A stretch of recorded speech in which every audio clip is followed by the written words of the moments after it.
Hello, everybody. Today is the 1st of November 2025, and we are gathered here today for the 206th session of Mindfulness for Beginners in English, conducted by Nisaran Wanaya.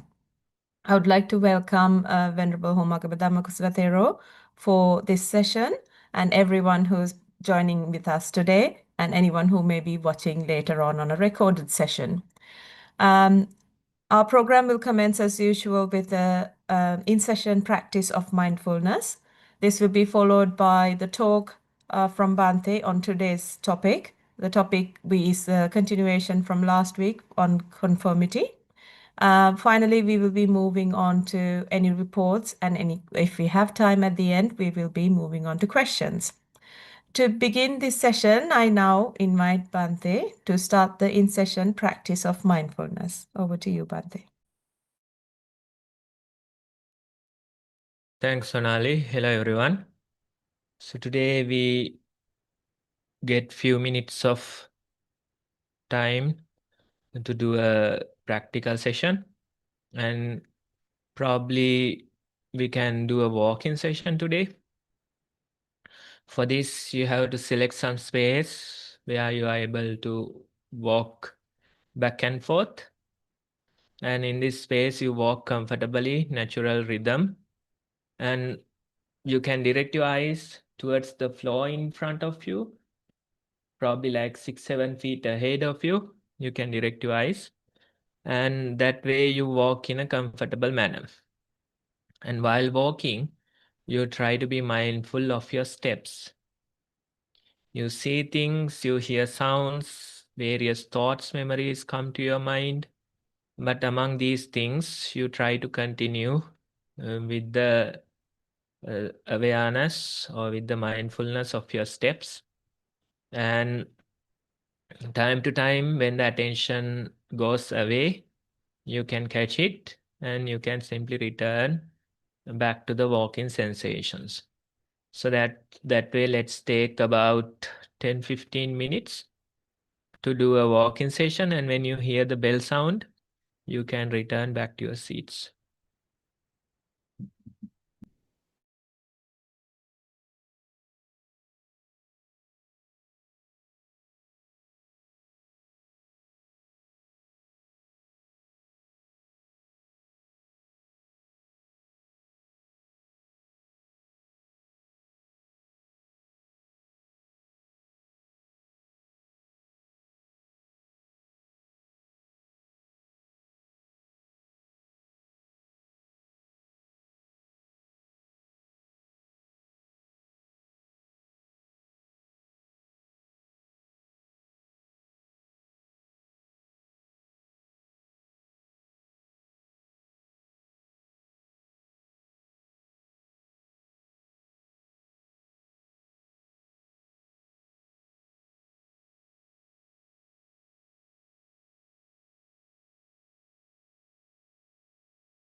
Okay, everyone. So that's it for today's walking session. This is about 10-15 minutes of walking just to give you an idea so you can practice on your own. Sonali, you can take over. Thank you, Bante. Next on the agenda is our talk on today's topic. The topic is conformity. We have started it last week and we will continue with the same topic this week as well.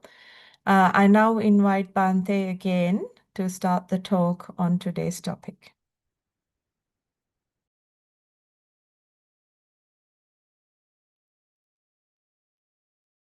Hello, everyone. So this is a continuation from last time, and we can take some time today as well to discuss this.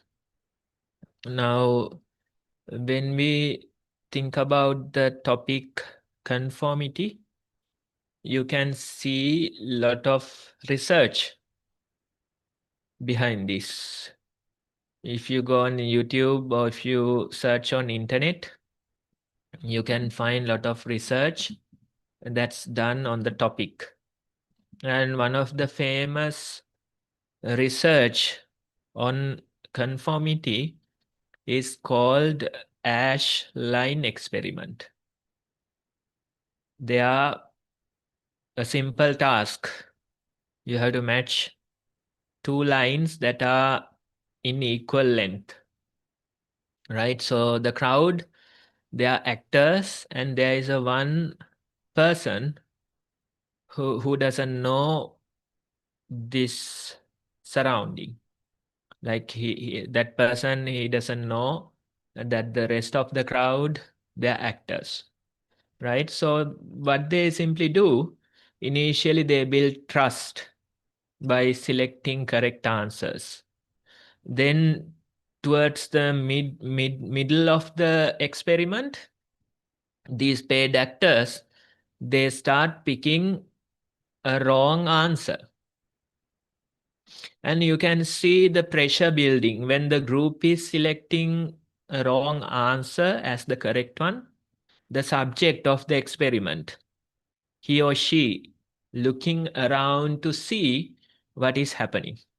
You can see the pressure building to confirm with the group, right? So initially, for a chance or two, they might start telling the correct answer. But when you do it for a few times, you can clearly see the subject of the experiment. He or she will start confirming with the rest of the group, right? So this is one of the famous experiments done on conformity, and it is called ash line experiment. Similar type of other experiments are done, how this peer pressure, how this desire to fit in will influence us, especially when we are in a crowd. We follow the masses. We have this desire to fit in. You don't like to be the black sheep. If you be the black sheep, then you are noticeable. And the rest of the group are looking at you. So you can see there's a pressure building, right? So you might feel that this is a worldly topic when we think about the topic conformity. But in our lives, most of the time, we are following the masses. Without us knowing, there's this desire to fit in. There's this desire to follow the masses. And when you follow the masses, when you follow the herd, you are assured that they are heading in the wrong direction. So that's what the weekly topic or the quote that we have selected. It's a quote from Mark Twain. And he says, whenever you find yourself on the side of the majority, it's time to pause and reflect. Because whenever you find yourself of the side of the majority, that it is most probable that you are in the wrong side. Right? So that's the topic or the idea for the week. And last time also we discussed certain aspects.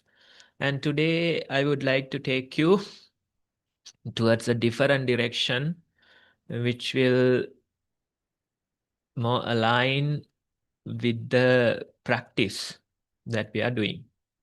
Now, let's say there's this Zen concept that talks about an incomplete circle. In Japanese, they call it enzo. It's a circle, but the ends of the circle, it is not connected. So you can see an arc on one side, then the other side, there's this opening. It is called incomplete circle in Zen, right? Enso. So this, let's say, when you draw a circle, right, there's this urge to complete the rest of it. We don't like imperfections in our life, right? So if you start drawing a circle, you have to finish it. If you keep it open, then somebody else might come and finish it. Even at homes, you can see this happening, right? When you leave something incomplete, the others, they don't like it, especially people with OCD tendencies. They start to struggle. They become anxious because this is incomplete, right? So you can see this happening. It's a funny thing in a way. There's this urge to complete it, right? But in reality, when we think about the reality, you can't always explain it. You can't fully explain it.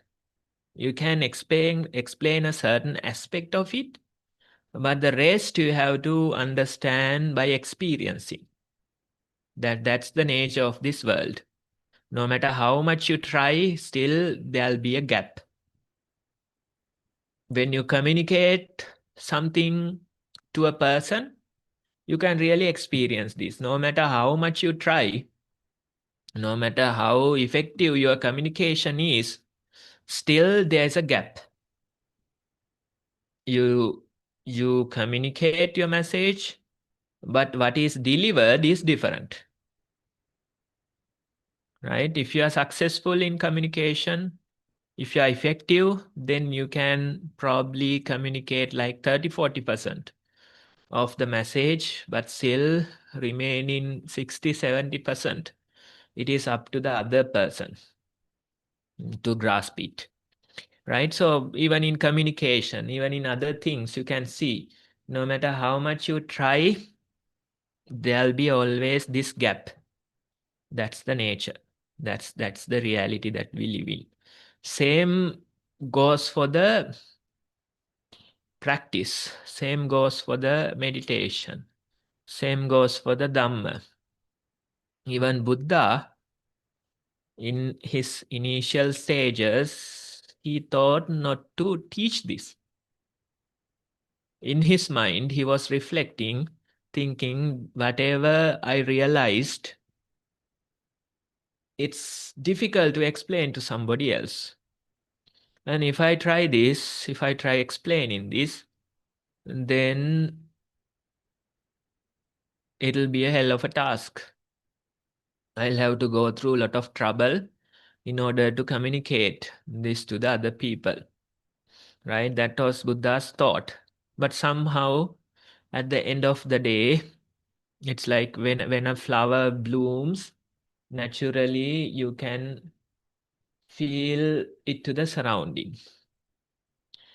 When a flower blooms, the fragrance they are spread to the surrounding naturally. Similarly, Buddha took his chances with the teaching, and somehow he was able to communicate this to many people, many beings, right? So when you think about the practice, when you think about meditation, we gather here every week and we try to explain the path. Not only me, even the people who are sharing their experiences, people who are adding their remarks or comments, right? We all try to communicate the practice. As a group, we try to communicate to each other. But are we successful in communicating? That's a question. Maybe like for like 10-20%, we are successful, but the remaining 80% or so, the other person will have to practice and grasp it. That's the very idea. Because, even in the practice of Dhamma, we can see this incomplete circle effect, right? No matter how much you try, you can explain that arc, which is the part of the circle that is drawn. But the remaining part, you will always have to keep it open for the practitioner to do it and realize, right? So that's the very idea. So when we think about the circle that is drawn, or the part or the arc that is drawn, that is more like conformity. Even in the practice of Dhamma, we have this following the masses, right? Fit in with the group. When we probably not the worldly following, instead you try to follow a group of meditators.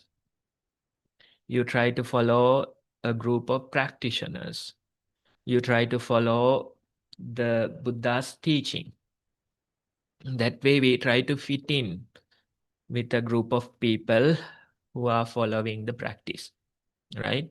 So when we think about that circle, the arc that is drawn, that is more like the conformity. What is behind it, right? Maybe we have certain rules that we try to follow, right? For example, 5 precepts.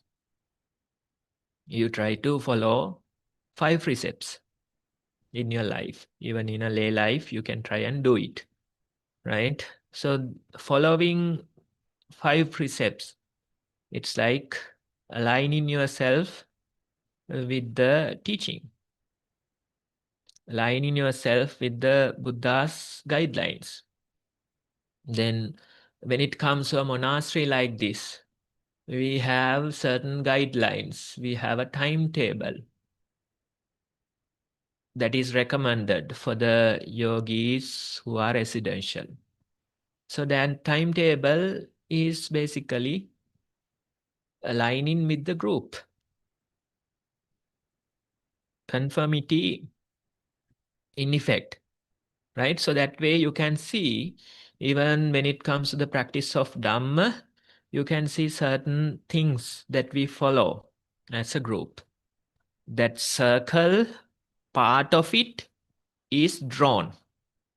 There's an arc that is drawn, right? That drawn part, that arc is more like conformity with the group.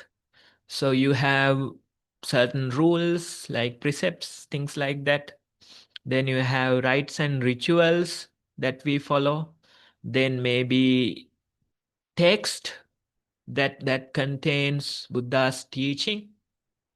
Even certain guidelines about the practice.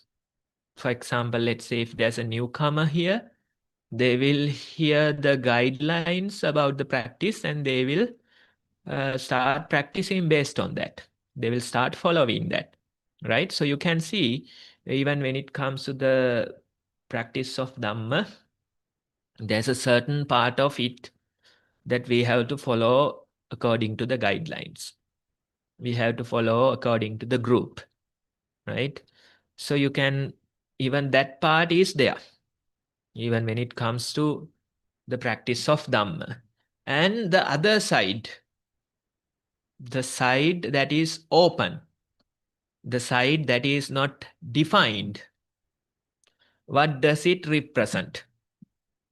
And when we think about that side, we can see maybe like direct experience in your meditation, right? That is not properly defined, that you have to jump into the water and experience it, right? So your meditative experience would be a part that represent the open side of the circle. Even the practice, it talks about liberation from rigid beliefs. It talks about liberation from social structure. It talks about liberation from ideologies. So when we think about those things, it is simply not following the masses.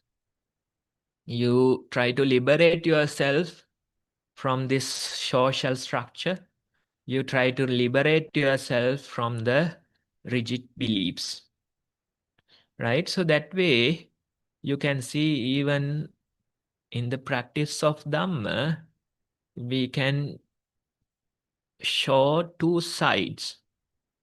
One side, it will represent following the masses, following the rites and rituals, following the rules, following the text that is given to us, right? So it represents aligning with the group, following the meditative group, right? But the open side of the circle, the Enso circle, it represents not aligning yourself with the masses.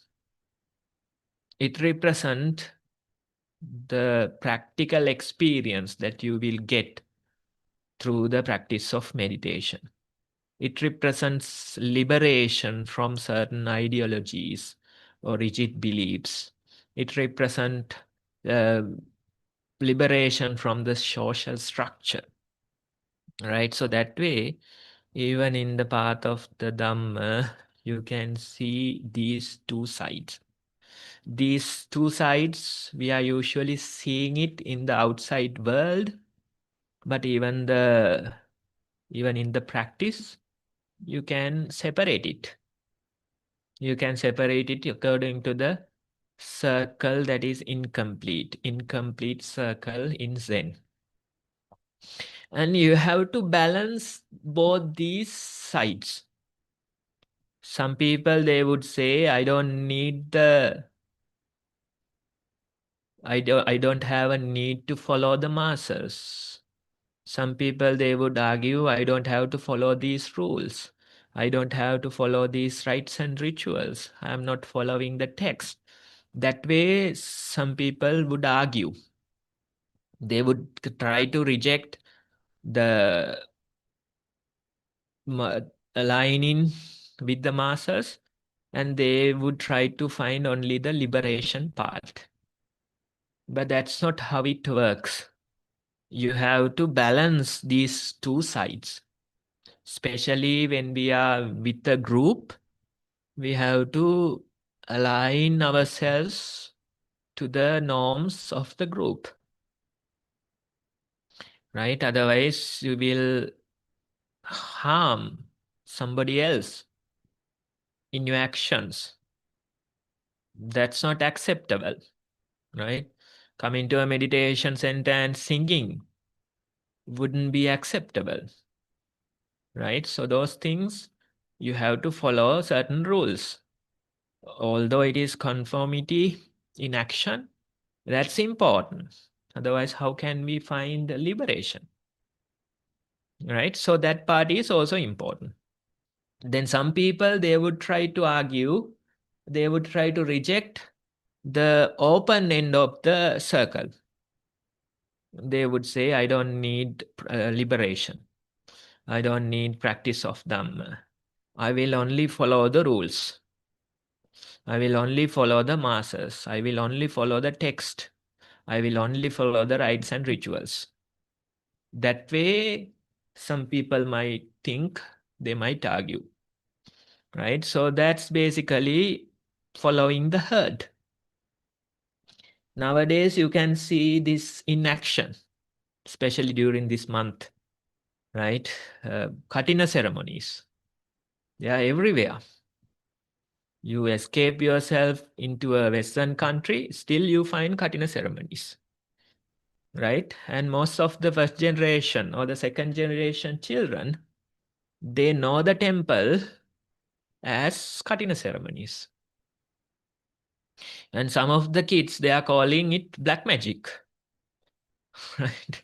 I have met certain Canadian kids and they say it's black magic because you only follow the rites and rituals. You only follow the ceremonies, right? But there is much deeper teachings from Buddha. Buddha talks about liberation. Buddha talks about liberating yourself from the social structures, liberating yourself from this, conformity. But if you don't talk about that part, if you don't know that part, then you are simply following the masses, right? That is happening everywhere in the world. According to our knowledge, this is the only place in the world that doesn't have Katina ceremonies. Nissarana. That's the only place according to our knowledge, right? Otherwise, you need it. You have to make sure that the temple is supported for the year. So you do these ceremonies. You have to make sure that, you show some colors to the village. You do these ceremonies. You take the loudest loudspeakers and you somehow try to show the world that we are doing something. Right? So that's basically, if you do that part only, what happens is that you simply follow the masses. You are simply following the rites and rituals. That's all you know. So these people, they align themselves with the closed side of the circle. They only know the closed side of the circle. They don't care. They don't want to go to the other side. Right? But when it comes through practice, you have to understand both these sides. You have to understand rules, you have to understand rites and rituals, you have to understand the text a little, you have to get certain guidelines on the practice. That part is necessary. Then again, in your practice, you try to experience the open end of the circle, the unknown part. That part nobody else can teach you. Even Buddha can't do it. Buddha says, Akataro Tathagato. Buddhas are showing the path. You yourself will have to walk on it. That's the very idea. So in your practice, you have to experience this open end, the unknown part. That part is difficult. That part is difficult to understand. But time after time, we sit in our meditation, we walk in our meditation, we somehow gather certain number of meditation hours. And in the process, we get to experience this open end. You come back, you have to discuss your experience, you present your meditation reports, actively participate in the discussion. That way, you get the support of the closed end of the circle. You get that support. Again, you go to that open end. Again, you go to that unknown part of the circle, right? So that way, time after time, You come to the structure, you come to the closed end of the circle. Again and again, you go to the unknown, the open end of the circle. This way, we try to develop both ends of the circle, right? In a way, we are conforming ourselves with certain things. In a way, we are practicing non-conformity, right? Both these things we are practicing in the path. And when it comes to the idea of self, forget about the outside world, forget about the conformity in the outside world. But when it comes to the idea of self, that is basically deep psychological conformity. In our psyche, we conform ourselves to a self. And that becomes our foundation. That's how we function, right? You use this as your foundation. You use this conformity as your foundation, and you function, right? So in the path of the Dhamma, we try to address the greatest of all the conformity. What is the greatest of all the conformity? Basically, the illusion of self.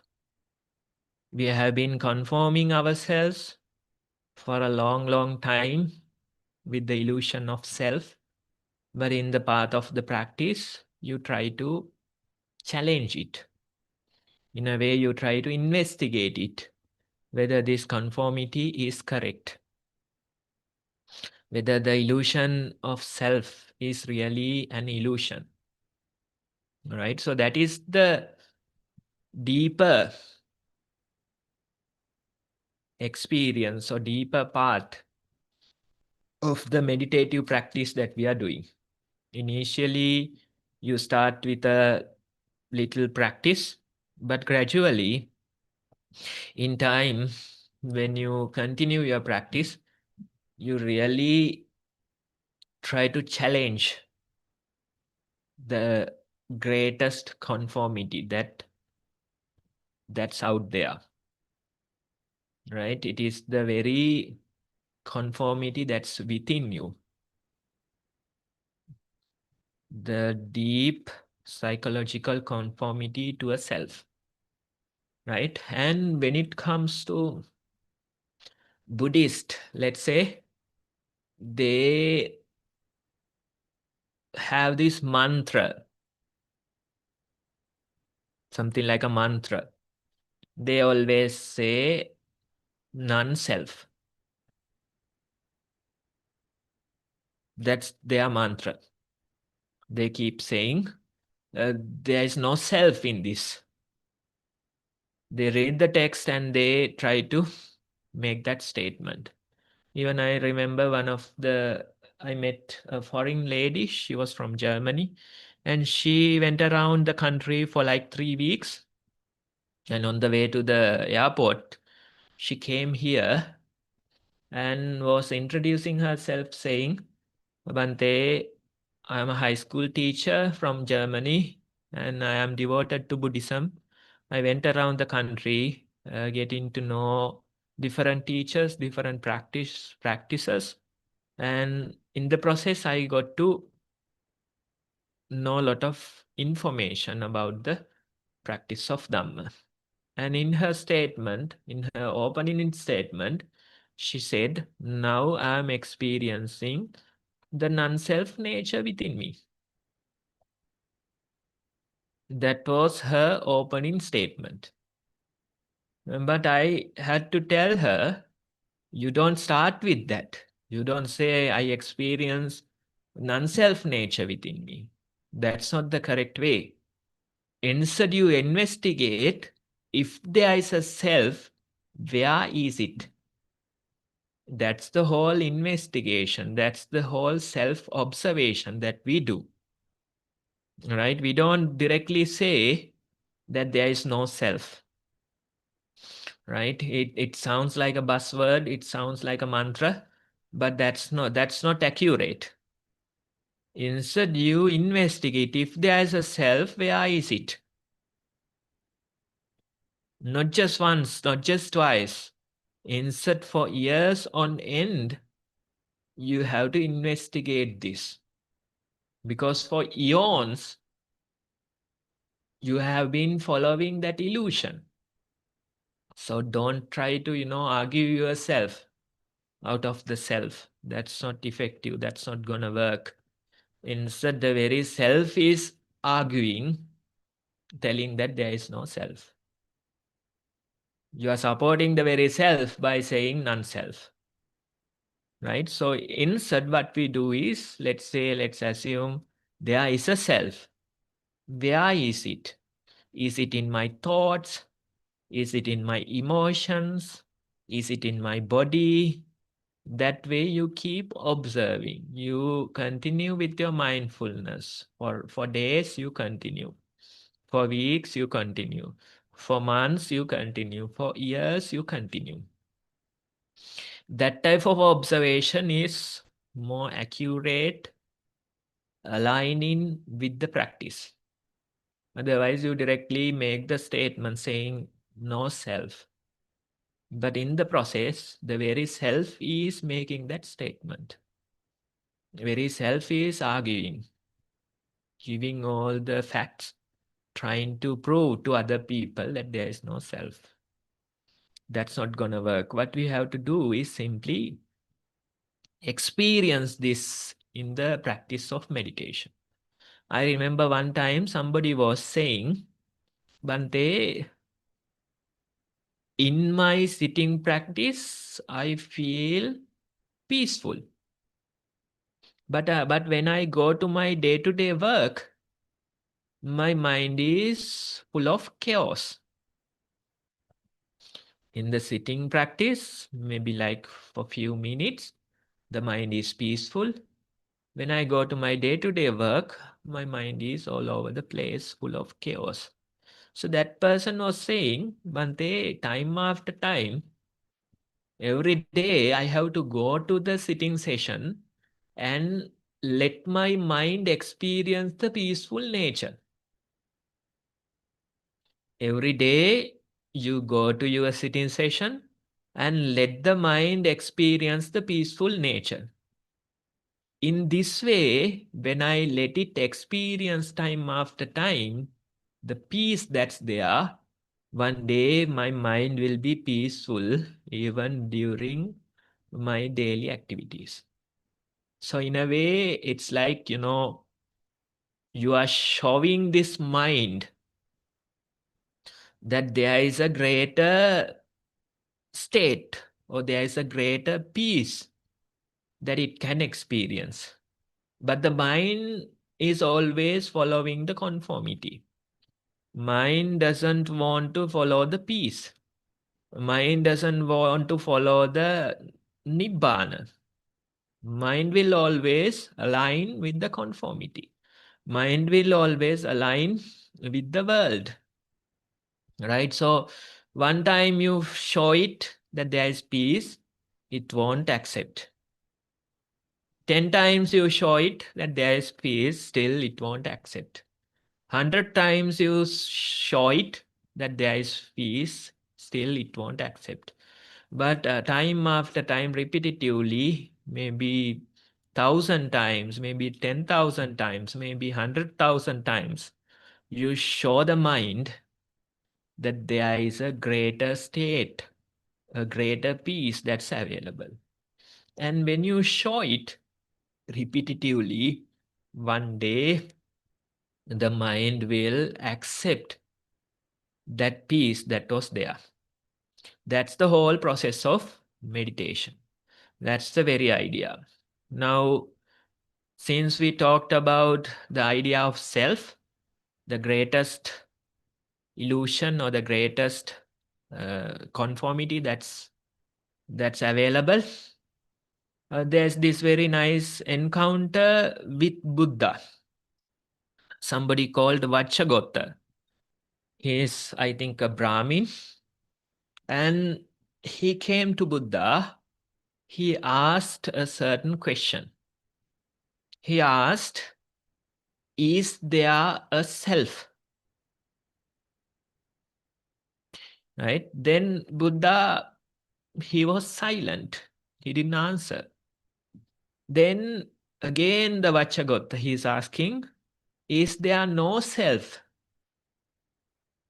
Again, the Buddha is silent. No answer. Then this Brahmin, since he didn't get an answer, he left. Once he left, Venerable Ananda was there. He was asking Buddha, Bhante, why didn't you answer that person? Then the Buddha was explaining the reasoning behind being silent. He said that if you answer the question, is there a self, then you encourage them to align with the view of eternalism.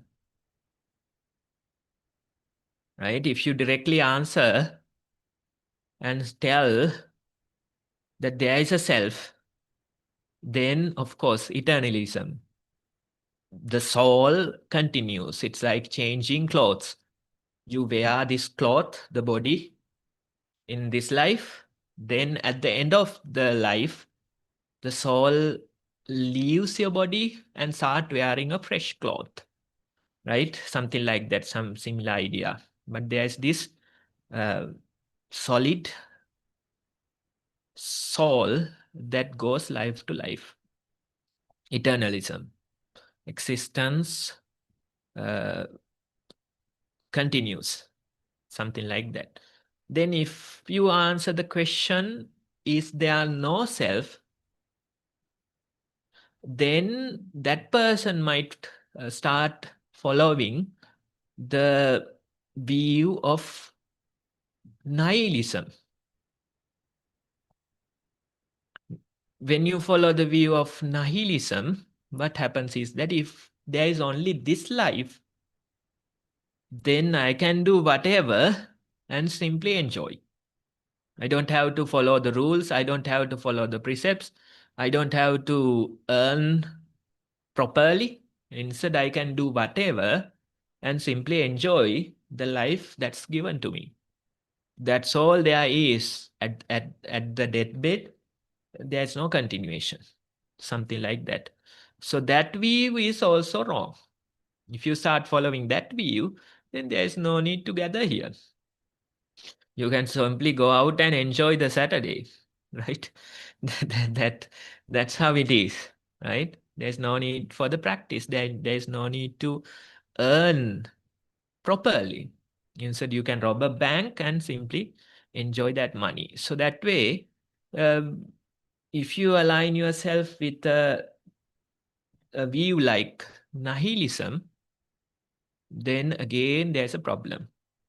So Buddha didn't answer those two questions. Right? Is there a self? He didn't answer. Is there a no self? He didn't answer.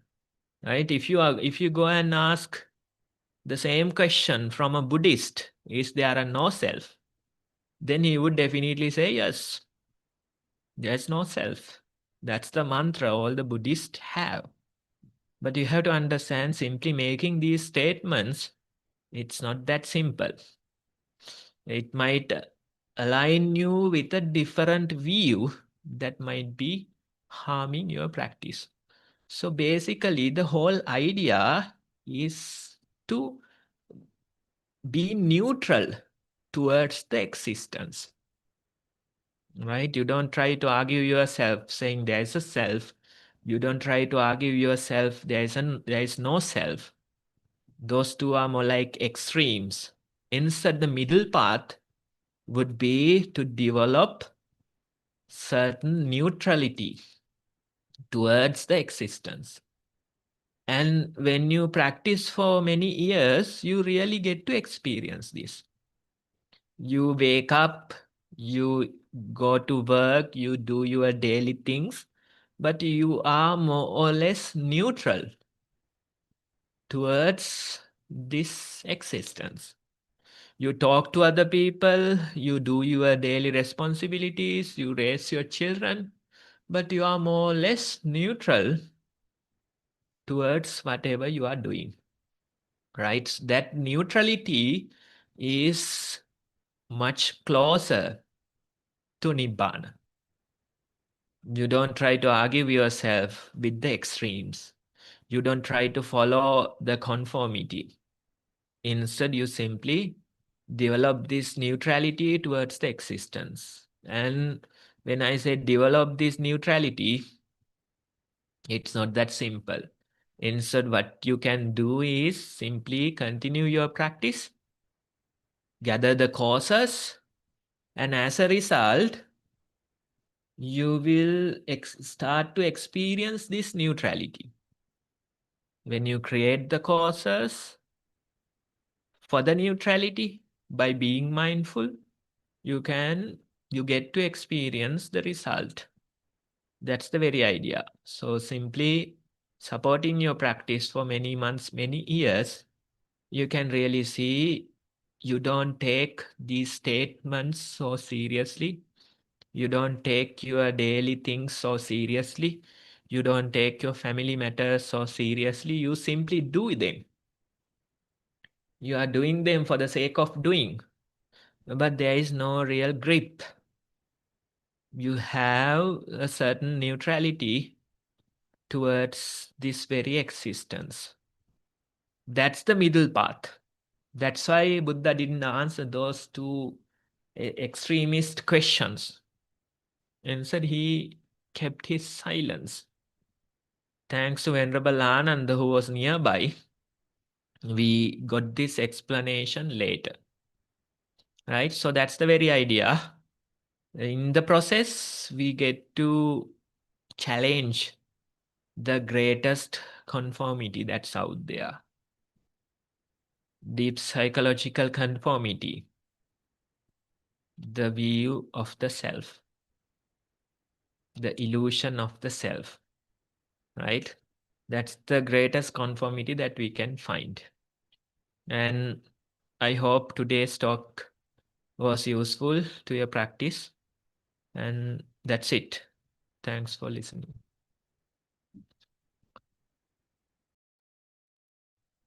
Thank you, Bante. That was a very insightful talk on conformity. We have a lot to take home from that topic. We now move on to our reports that we have received. And before that, let me briefly run the guide.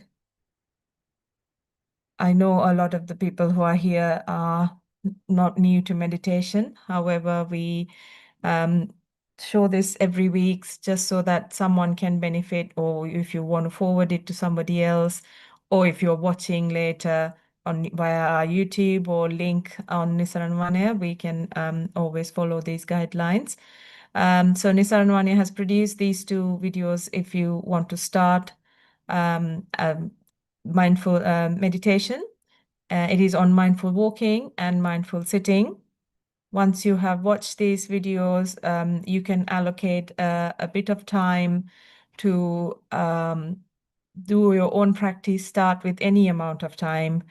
As Manu said last week, and Bante always says, a few breaths of mindful is better than not doing it at all. So any amount of time to start off with, and then gradually make your way to 2 hours of each practice. Once you have some experience of your own, you can write the reflection report, and you can send it to us, and we will present it to Bante or Manu and get the feedback that you receive to keep progressing. So when you do write the reports, please make sure that it is your own experiences. And in sitting, it would be, if you have a primary object, if you do any sensations, breathing, and things like that. And if it's walking, any the sensations of your soles, with the weight shifting from side to side, and how the legs were placed and things like that would be a good way to start. Then once you have your own experiences written down, we'd like to hear from you. There is a Google form. I will put the link in a little bit on the chat, and also there is an email, which is beginnersenvy@gmail.com. You can use this Gmail to write to us about anything, about the session, as well as reports, as well as any topics that you'd like for us to discuss as well. And there is also all the recordings on this, but this is also live streamed to a YouTube channel, a Nisaranawane, a Sati Pasala YouTube channel even. And it is live streamed, and it is there. If you go on the live streams, you should be able to find it as well. And if you need any help with any of this, please do ask us on the chat or on that email, beginnersenvy@gmail.com, and I'll be able to help you with that. We now move on to the reports. We have received 2 reports today. I will start with the first one. It's from an adult, Venerable Swami Nuhansa. Mindful walking, walked observing the sensations under feet, felt hardness and roughness of the floor. Thoughts related to my classes appeared, and some phrasal verbs came and faded away. Could observe 19 footsteps in a length. Mindful sitting. Sat and observed posture as a statue. Observed belly movements and counted. Counted up to 6. Meantime, some English words appeared and disappeared in mind. Teruan Saranai Uttam Famin Vansa. That's the end of report, Bante.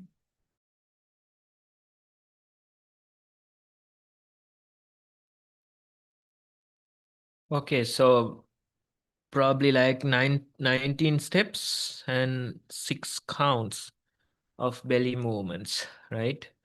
So that's for that long, for that length, you can continue your practice, and time to time various thoughts, certain words, these things appear, take you away. But that's okay. You can again return to the primary object, and you can again do 19 counts, right? Again, let's say you distracted, but again you can come and do 19 more counts. That's the very idea of the practice. I remember someone in a group that was saying, Bante, I can do only couple of breaths. That's all I can do. Then the mind gets distracted. Right? So what to tell to such a person? You have to tell them, you can do couple of breaths. That's a start. Now do many rounds of such couples. Right? That's the very idea of the practice. Otherwise, if you wish that the mind will always stay with the primary object, that is not practical. The mind will follow its tendencies, that's natural. But among those troubles, among those tendencies, you try to continue the practice. I participated for a session in the morning at Nisarana, and probably like 120 people or so are there for the daily retreat. Right? Some newcomers were there, and you can see they can't even keep their eyes closed. They can't even stay still for like a minute. Especially few people who wasn't comfortable in the posture. Mostly newcomers, right? So you can see every minute they are changing their posture. Every minute or every few seconds they are opening their eyes. That way they are struggling. It feels like out of the world torture. The worst thing you can do to a worldly person is simply send them to a retreat. it's like it's like a visit to hell. Seriously. That's how it is. You somehow convince them. Even I remember I one time there was this person who didn't do the practice. Somehow I convinced them to come for like 3 days. Right? I was commenting about the nature, the beautiful sceneries, and the waterways and everything. Right? So this person somehow came. But after spending the first night, the mind was crazy like anything. And cursing, blaming the person who convinced them to come. Right? So if you have an enemy, the best thing you can do is somehow send them to a retreat. Send them to a residential retreat, maybe like 3-4 days. And it'll be one of the greatest tortures that they have experienced. It's not easy, it's real. You can see how much they are struggling. You can't help them. They just have to somehow overcome that state of mind.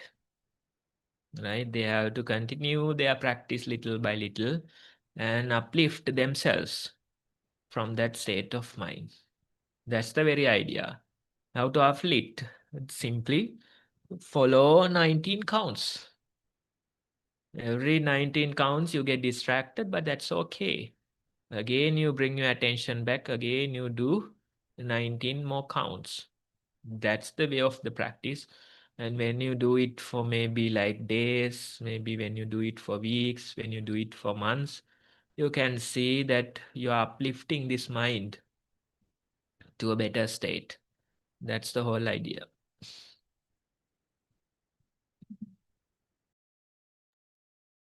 Thank you, Bante. We have another report, again from an adult.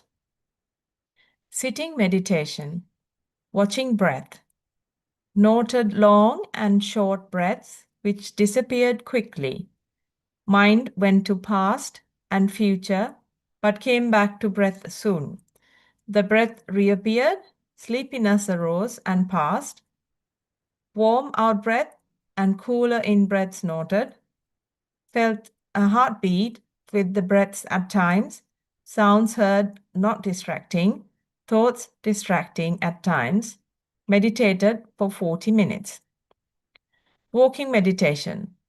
Walked on tile floor, noting sensations on soles of feet.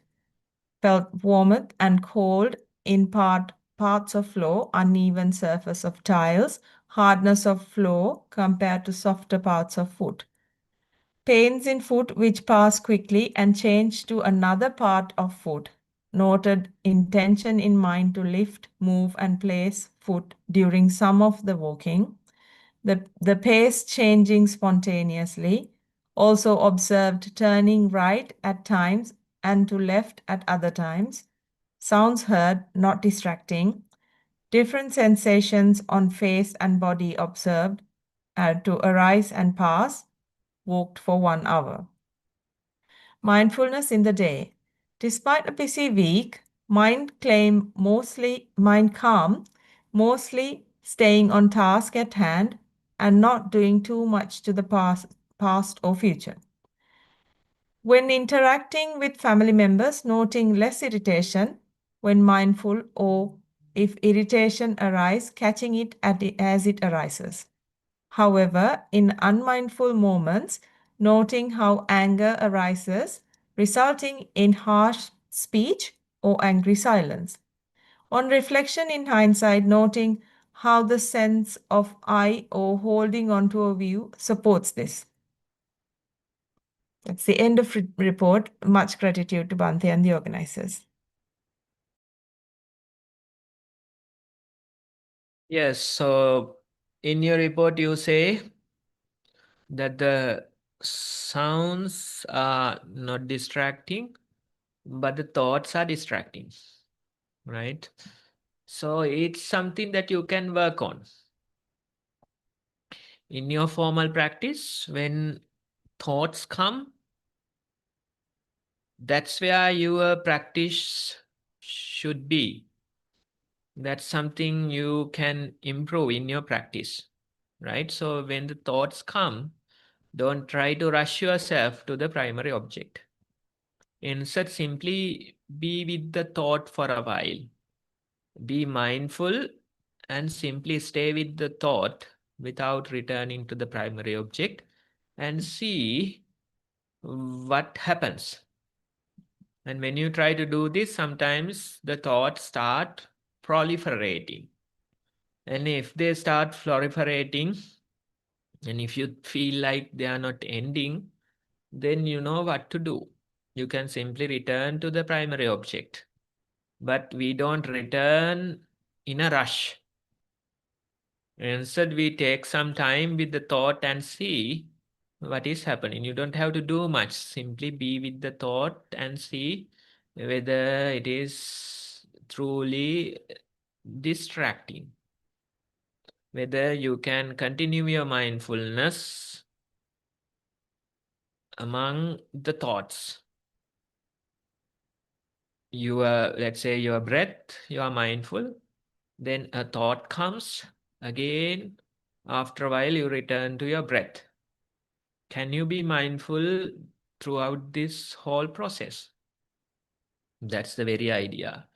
Mindfulness of breath won't be there, right? Initially, the mindfulness of breath, then mindfulness of thought, then again, the mindfulness of breath returns. So this whole cycle, whole process, can you be mindful? That way we try to approach these things differently. When you get a hold of the correct practice, you can really work on these things, especially when you mention the thoughts are distracting. That's something you can work on. Then the daily part, you can see certain emotions, certain things arising. That's natural. It takes some time to figure out the proper balance. So being unmindful, don't get discouraged. That happens. That is natural. And one important thing you mentioned, anger in silence, right? That something happens at homes. You are silent, but you are angry. Especially probably the mothers, they do this. Yes, they are angry and they stay mute.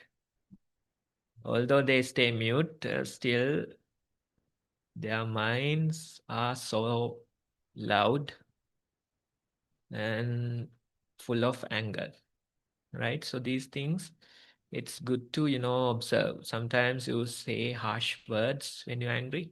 Sometimes you are angry in silence, right?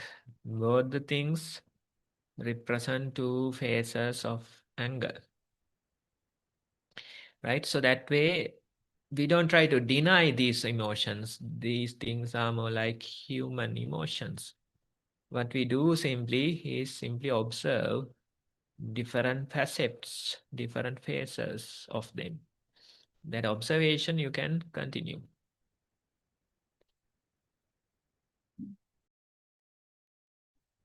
Thank you, Bante. Now we have come to the end of the reports. We do have time for questions, and we already have one hand raised. You can go ahead and unmute yourself and ask your question.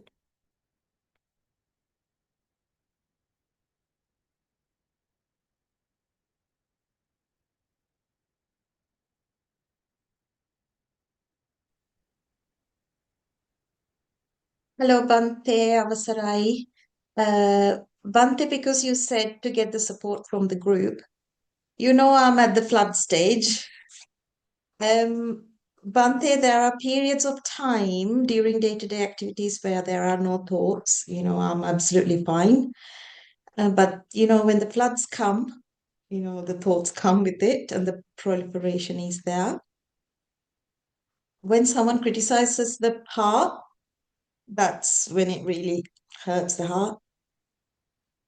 Any advice that you can give is greatly appreciated. Yes, now when you say flux, you can't separate thoughts out of it. The very word flux include everything. Thoughts too are part of it. Certain bodily sensations, sounds, even sights when you do the walking, right? It's certain emotions, pain, all those things included. A mixture of things. That's the word flux. And when you say flux, you can't filter out thoughts. Sometimes the flux becomes more thought prominent. That's fine. That happens with certain, outside situations. When you encounter certain people, certain situations, the mind or the flux becomes thought prominent, but that's okay. That's okay because the flux is flux, right? You can't filter out things. You can't say this shouldn't be there, right? The whole process we identify as flux. Simply being with it would be your practice, right? Let the thoughts come and go. Simply go with the flow. That's the very idea. When you reach such a level, especially in your statement, if you are saying flux, then you can't filter out word thoughts out of it, right? And then that's the first one. Then the second part is interesting. When someone criticizes the practice, when someone criticizes the Buddha, do we get angry? That's the question that you have to ask. There's this one encounter with Buddha. Certain monks along with the Buddha was traveling on foot, and at that time you have to go through certain forest areas, certain dangerous areas. So when traveling, uh, groups are traveling together, right? Like a caravan. So Buddha and his followers, the monks, they were traveling. Then some other teachers, followers, they were traveling. Lay people were traveling. Merchants were traveling that way, right? So in this weeks-long travel, certain monks, they experience that one of the people in the group was praising the Buddha. He was a disciple of some other teacher, and this disciple was praising the Buddha. Then the teacher was blaming the Buddha, right? Along the way, maybe like for many days, they experienced this. So finally, these monks, they decide to come to Buddha and complain. Probably appreciate the disciple, saying that that boy, he's nice. He's praising the Buddha, while his own teacher is blaming. So they made this statement thinking that Buddha would give some solution to this.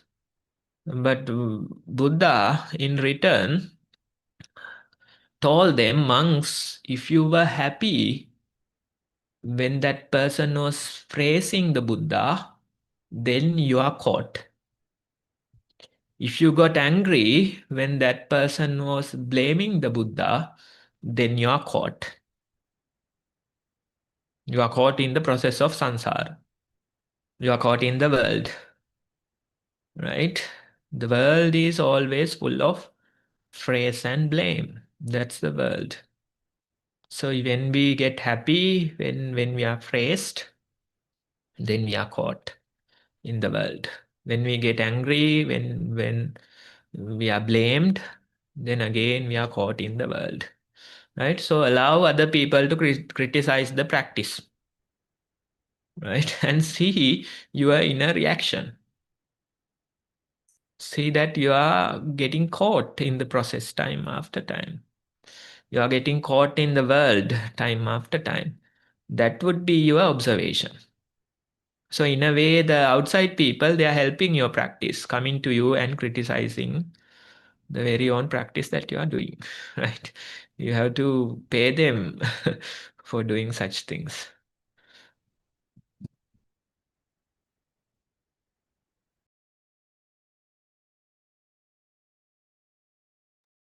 Panchani, I hope you got your answer. Yes, Bante, I should thank them for challenging me. But over and over again, Don't do, when you have to it's pay them. over Simply and thank. over again, Bante, I'm watching. They're challenging, I'm watching. But still, I'm getting caught. That's the final verdict.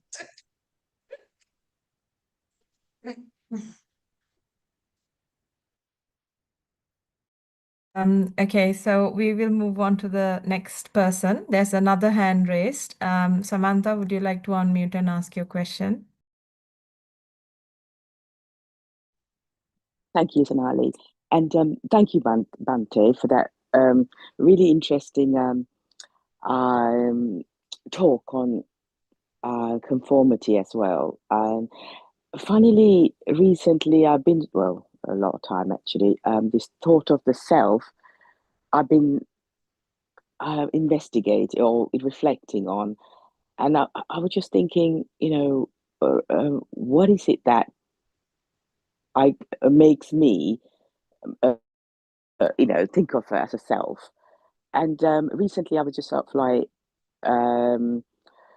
watching, I mean, obviously when my mindful was there, and I realized, from these sessions how important the first thing is to be the Sati, the mindful, because usually if I'm not mindful, I'm proliferating and getting carried away in my thoughts and just like a robot.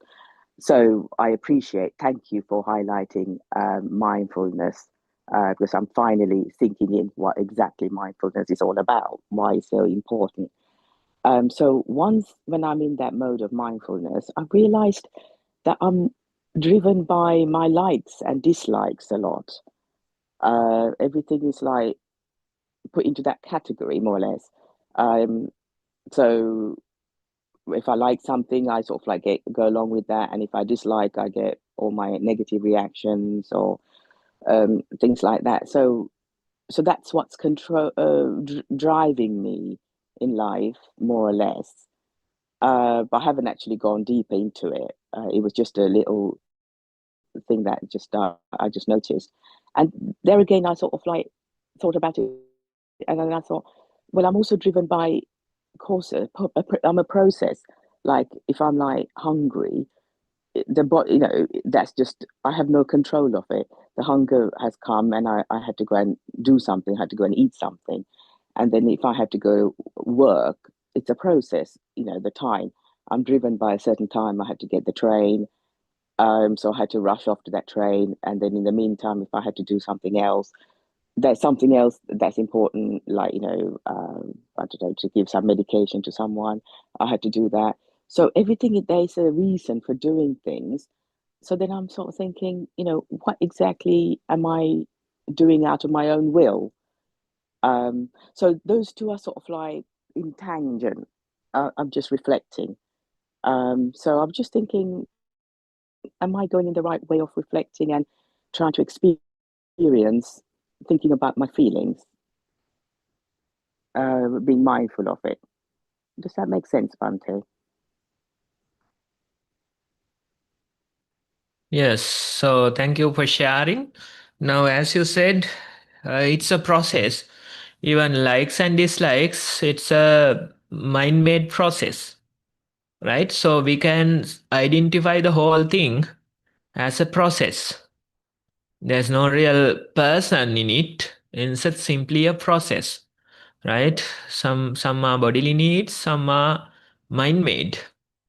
You are following this process. You are going with this process, right? So the very idea of the practice is simply to be aware. We are not trying to change the process. Some people, they would argue that if I don't feed my hunger, then I'll be enlightened, right? There's this very nice story about in one of the Achancha books, a disciple of him, a monk. His roof was broken in the wind. And this monk, for months, he didn't fix the roof, and the water was pouring, and he was wet inside his kuti for months, trying to see that I won't feed this desire to be under a roof, right? And Achancha was making fun of him, saying although he was wet for months, I don't think he grew any wiser. That was the statement that Achancha made. So you can see these things you have to do. That's fine. When you're hungry, you have to feed yourself, right? But by not doing that, it won't get you closer to enlightenment, right? But the very idea of the practice is simply to be aware that this is how things are happening. Earlier, you thought that there is your own will. There's a free will for you, right? You thought that you choose to feed yourself. You choose to get angry. You justified yourself giving various reasons for these things. But now it's more like weather. It's a process. It's a process. Even physical needs or the mental, both of these things are simply a process. What you do is simply to be aware of that process. This is how these things are happening. And what is free will? Right? What do we do with free will? That observation we are doing, we are keeping it open and see. If I do few days of observation, if I do few weeks of observation, if I do few months of observation, if I do few years of observation, can I come closer to the reality? That's the very idea. So good, you are on a good path, you are on a good way of practice. So continue and see how things work.